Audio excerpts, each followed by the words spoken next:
Assalamualaikum warahmatullahi taala wabarakatuh. Lun ingin berpesan kepada pertama Lun, yang kedua kepada rakan Lun, sahabat Lun seagama seiman, di mana bauronyo letak urang kabi gundah dengan sebab penyakit corona. Teman di sini li katanya orang Aceh, kebanyakan penyakitnya cikawai kana teman jaman ke penyakit tahun. Jadi waktu zaman kena penyakit tahun atau terus penyakit tahun, dia tunggu di kampung, dia tunggu imung gepakat katanya orang kampung untuk sama-sama tabaca wa qur rabbi adkhilni mudkhala sidqi wa akhrijni mukhraja sidqi waj'al li min ladunka sultanan nasira wa qul ja'al haqq wa zahaqal batil innal batila kana zahuqa. Nyan urang awai rata jurung, rata gampung, rata prosok gejak geken natayang getet perken on perken sua, getet sua gejak dalam jurung. Tema menaci de gedeng bala menuranyo kan ale dalale. Hana tetengah tele kenyan, hana perken katua tu wasit orang tua, mana gore-gore, mana urang di kampung. Teman le kat dalam buku-buku no tekalang doa-doa di antara lain selawat syifa. Contoh Allahumma salli ala Sayyidina Muhammadin tibbil qulubi wa dawaiha wa afiyatil abdan wa shifaiha wa nuril absari wa dhiyaiha wa ala alihi wa sahbihi wa barik wa sallim.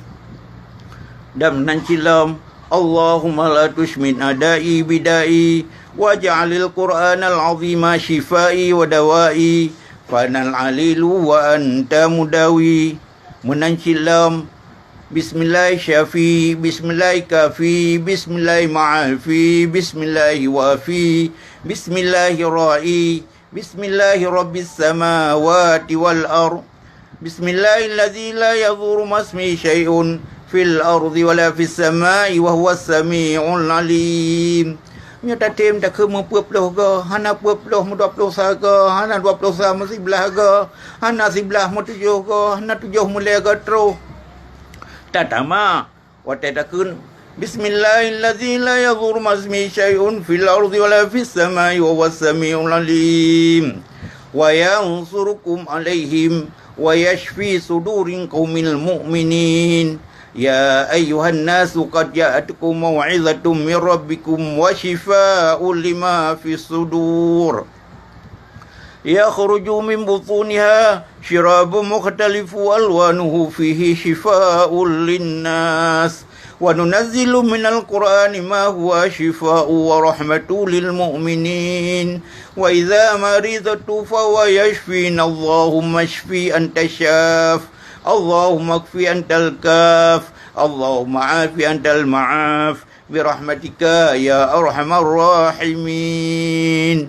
Nyan doa-doa untuk tak berada penyakit taun menyoino corona taci lia subah mo padungga lia asa mo padungga menaci nawati luhu ngom maghrib baik tua tanya natanya musia mulega tu sapu kebenan nama tang dari long. Assalamualaikum warahmatullahi wabarakatuh.